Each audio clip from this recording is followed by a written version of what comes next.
Okey guys, jom kita sambung part 2. Kita cerita, adakah US dollar akan tergolek? Okey, jadi dalam part 1 sebelum ni, aku ada cerita dengan korang tentang serba sedikit sejarah petrodollar, macam mana yang menjadikan US dollar ni strong dan dominate the world. Dan juga aku ada sebut dengan korang tentang 3 negara ni yang korang kena perhatikan betul-betul, iaitu China, Rusia dan juga Arab Saudi. Okey, dalam video ni aku nak ceritakan dengan korang peranan yang dimainkan oleh China dan juga Rusia. Macam aku cakap sebelum ni, China ni dia sebagai seorang playmaker tau, yang mencaturkan semua ni. Peranan dia ni macam Zidane, macam Fabregas. Okey, pertama sekali kita tengok negara China. Aku nak tanya dengan korang sejak bertahun-tahun Arab Saudi ni bergaduh dengan Iran, sejak bila pula China ni pandai mainkan peranan sebagai pendamai?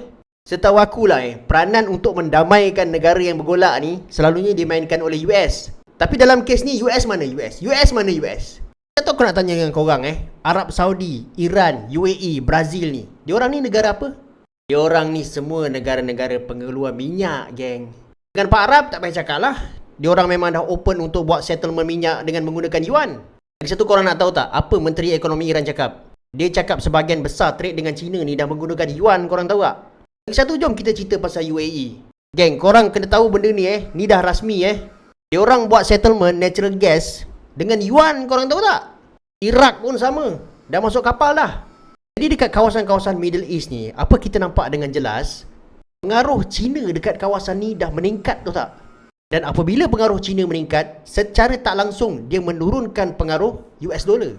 Okey, lepas tu kita tengok market dekat South America pula, Amerika Selatan. Macam mana China nak masuk ke market Amerika Selatan ni, geng?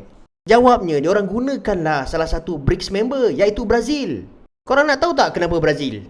Dekat Amerika Selatan ni, ekonomi yang saiz paling besar Brazil lah.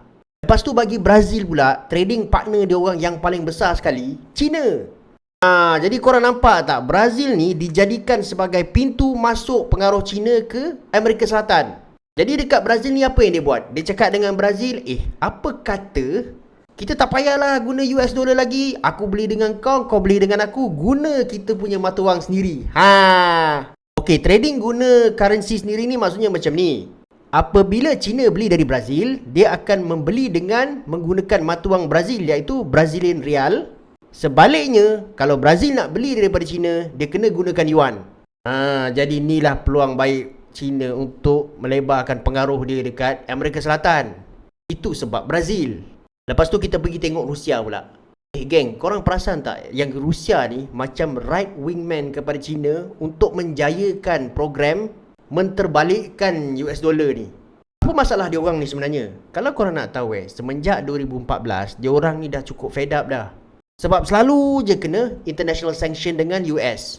Pada tahun 2014 tu, dia orang ambil alih Crimea daripada Ukraine dan sejak itulah dia orang kena sekatan.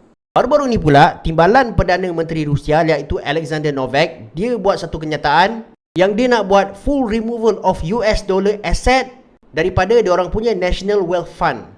Kenapa Rusia nak sangat support China dan juga nak memastikan bahawa US dollar tergolek? Jawapannya, selama ni macam mana US mengadakan sekatan ekonomi ialah dengan menggunakan US dollar. Kalau US dollar ni dah tergolek, jadi US dah tak ada senjata dah untuk mengenakan sekatan ekonomi kepada Rusia. Okey, untuk video kali ni, ini je dulu. Nanti part terakhir, part ketiga aku nak cerita kat korang apa peranan Arab Saudi sebagai kingmaker dan juga apakah kesan kepada US punya ekonomi kalau betul US dollar tergolek. Dan macam manakah diorang nak mengatasi masalah ni. Aku rasa aku tahu macam mana US nak respon.